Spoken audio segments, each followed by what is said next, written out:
Alright, hi! For those of you who don't know, or those of you who are new to the channel, I'm Adam. I keep making these assignments for school, and this one is my English final, so bear with me, okay? Good. For those of you who are here for that specific reason, just fair warning, this may be a bit bland. It is, I suppose, a natural consequence of giving a shorter turnaround date, but that's besides the point. This is aimed at new students to this class, so if you aren't one of those, you know now. Anyways, I'm here to talk about Honors English 9 and what you're gonna do in here.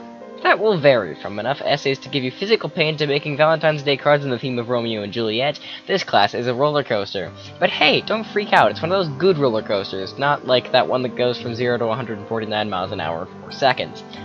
It's a class of adventure, testing your limits. But quell your fears now, you have so much more to worry about everywhere else. Shift's gonna take care of you, it's gonna be great. You're gonna study many things, like various Shakespeare, and maybe some poetry or something. You will write many essays, some of which will be a breeze, and some of which may result in bad sleep-related decisions. Additionally, you'll read things. You get to choose a book for one unit, and then everything else is assigned to you. You'll get used to the Schiffler train soon enough. That's something that is intended to be learned, and it's just one of the many things you're supposed to catch on to in this class. For example, you're supposed to figure out how to manage a workload properly. I didn't really get to that until I had dug myself into a hole too deep to manage, which was not a good idea, but that's besides the point.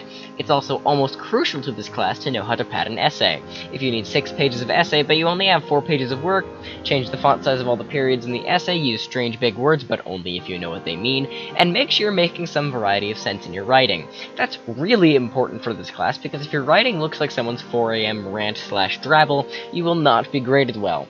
One way that your writing becomes that are those aforementioned bad sleep-related decisions, and I will reiterate that that is not a good idea, and you should not put your work off so much that it turns into an issue. A lot of these are things that, to quote Eden, I'm learning now what I should have long before, but perhaps the single thing I walked into this class knowing was that you can't BS your way through it. If you think you can do that, you are extremely incorrect.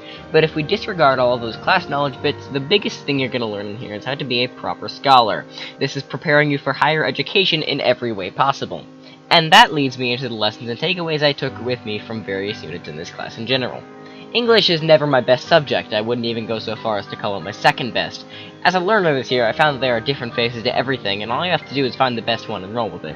As a writer, though, I never really seemed to successfully do that. It was always a question of, do I do the work today, or do I leave it for tomorrow? And I've learned that when you put work off one day, you put the work off all subsequent days. That ties into my work ethic, but it also ties into being a good thinker. When I don't use my brain for good things one day, it usually leads to low power mode for my brain the next day. Some lessons I think I learned from various units: from nonfiction, the ability to not be bored to death by nonfiction, and the ability to comprehend true information and store it in my head. From fiction, making sure I can actually understand a book I read or didn't, and being able to take a book and skim it for necessary information. And from writing, the ability to stay up all night and the ability to do work even though my brain tells me I should be doing several thousand other things. Another way, I suppose, to say that is perseverance, which I still have virtually none of, but at least it is more than what I started with, which leads me into the other 2 takeaways I have from this class.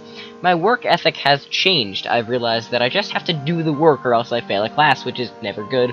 And finally, I've taken to mind that I don't have to do the same work everyone else is doing, as long as it follows the rubric. That's a good piece of advice for you. If your teacher is letting you do something you enjoy vastly more than writing an essay, as long as it hits your marks, you're probably good. And finally, the last piece of advice I will give you: read the rubric. It's literally giving you instructions on how to make your assignment. And with that, I bid you farewell, and good luck on your Honors English adventure.